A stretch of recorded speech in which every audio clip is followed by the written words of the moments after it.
Hey, lovely people. Welcome to my channel, Being a Carer with me, Kes. Imagine going to work or being at work and then waking up to find yourself on a hospital bed. How does that even sound? Now, this was a story a colleague of mine had to tell me a few weeks ago. I was like, oh, come on, be serious. How is that even possible? Does the person know they had this condition before? And he said, apparently, they did, but they kept working back to back and did not disclose the condition to the employer. Now, even when she was told, please take a day off, she would say no, she wants to work the 7 days of the week. And so what would they do? They had to oblige her. So I asked my colleague, what actually happened that led to her passing out at work? And he told me the story.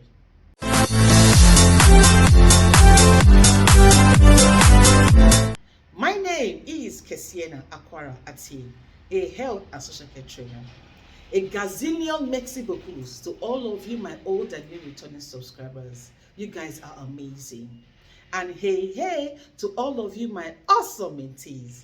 I want you to know, never be in doubt, that my thoughts and prayers are with you guys. And I hope and pray as well that you will continue to set the bar very high, if you know what I mean. And remember as well that I'm only an SMS away or a telephone call away, as long as not within my working hours. And we can talk about whatever it is you're going through, if that makes any sense. All right? And hey, if you're just watching this channel for the first time, or you came across it paraventure, hello there, how are you doing? So what are you waiting for? Join us. On this channel, I give you tips on how to be an excellent, top-notch carer, healthcare assistant, support worker, senior carer. Why? Because I've been those things, though I have not been a senior carer, all right, which is by choice, okay? So I will give you those tips to help you excel and be the best version of yourself. And how can you do that? Smash the subscribe button, yeah? Give me a thumbs up, like the video, and don't forget to click on that all-important notification bell. So whenever I upload a new video, you will be among the very first to know. Freely connect with me on Instagram, TikTok, Twitter, Care by Kes. And I will see you there. And I make you a solemn promise, you will not regret being a part of this awesome family. Believe me, all right? So let's get into the story of today that my colleague had to tell me. This is a true life story. It's one that I think we should, be mindful of. And also be mindful of the importance of doing a body MOT. Just like you will service your cars, your body as well needs diagnostics, needs to be serviced. So how does the story go? Here how it goes.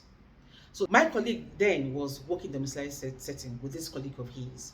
And I think at that time, she was a living carer, Her client she was looking after, asked for something, and she had gone to get it. Now, walking back to give the client what he had asked, she found she had a woozy feeling. And then she felt like her head was spinning. And then before you know what was happening, she was on her way going down on the floor. And her client was asking, calling out her name and saying, are you okay? She couldn't answer him. The next thing she found out was herself that she was down on the floor, she was blacked out. And woke up on a hospital bed.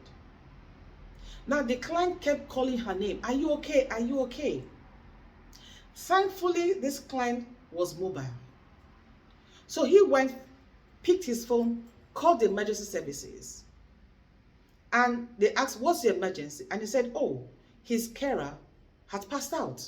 And they're like, what do you mean? It sounds ridiculous, or should I say incredulous.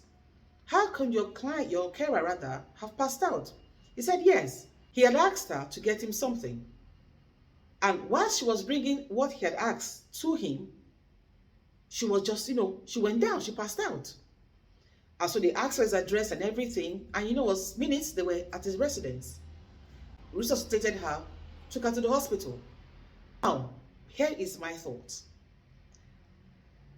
Assuming her client wasn't mobile, was bedridden, what would have happened to that carer? Assuming the phone was, had no battery, what would have happened to that carer?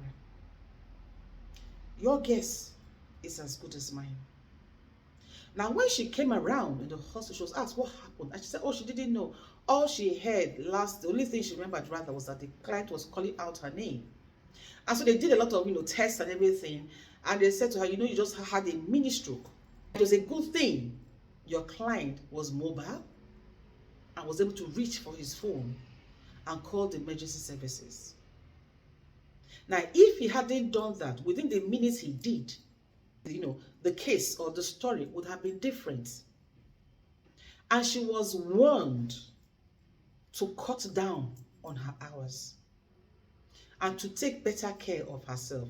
Of course, the office got involved. You know how they do in the UK, safeguarding. Why would you send a carer who is not well to work, blah, blah, blah. And they were like, they had no idea she had high blood pressure. She did not disclose. And so the essence of making this video is to say to us that all carers out there, support workers, HCAs, is that if you have any pre-existing health condition, nobody is going to judge you for it. The Equality Act 2010 clearly states that nobody should be discriminated on health grounds. And so if you have any pre-existing health condition, please and please and please and please, I plead with you, make sure you have told your employers so they know what to do, how to help you rather to take care of yourself. It's important because you don't want at the end of the day for them to come into any trouble. And if you're out there, you're thinking you have to pay, so you don't have to. See your GP, express your concerns, tell them how you are feeling, and then ask for them to do a body MOT for you. It is important that you know exactly what is going on in your body. Do not wait until you get to a critical stage like it did for this other carer. Well, thankfully, she's alive today. And so I asked my colleague, have you seen her by any chance lately? And he said, yes. Oh, a year ago or so, he saw her. And I'm like, so how is she now? Is she still working 7 days a week and all of that? And he says, oh no. The company told her point blank, if you want to remain with us, we're going to give you 3 or 4 days a week to work. And so that's what she's okay with right now. She doesn't do living care anymore. She does the 12-hourly shifts. So this is a lesson to all of us, please. Your health is important. Please, take it seriously. The reason she had for working the way she was working, I have no idea. Neither am I going to judge her. But you see, all these monies we are working for, we're struggling to amass, all this wealth, properties and all, we are taking it nowhere. But your health is your wealth. Because if you're okay, you're fine. But no matter how wealthy you are, when you are ill, that wealth cannot guarantee you sound health. So please, look after yourselves. Look after yourselves, please. All right? And so until I see you in my next video, always remember this. Never you forget that no matter what the matter is, you, my darlings, you matter so much more. Over.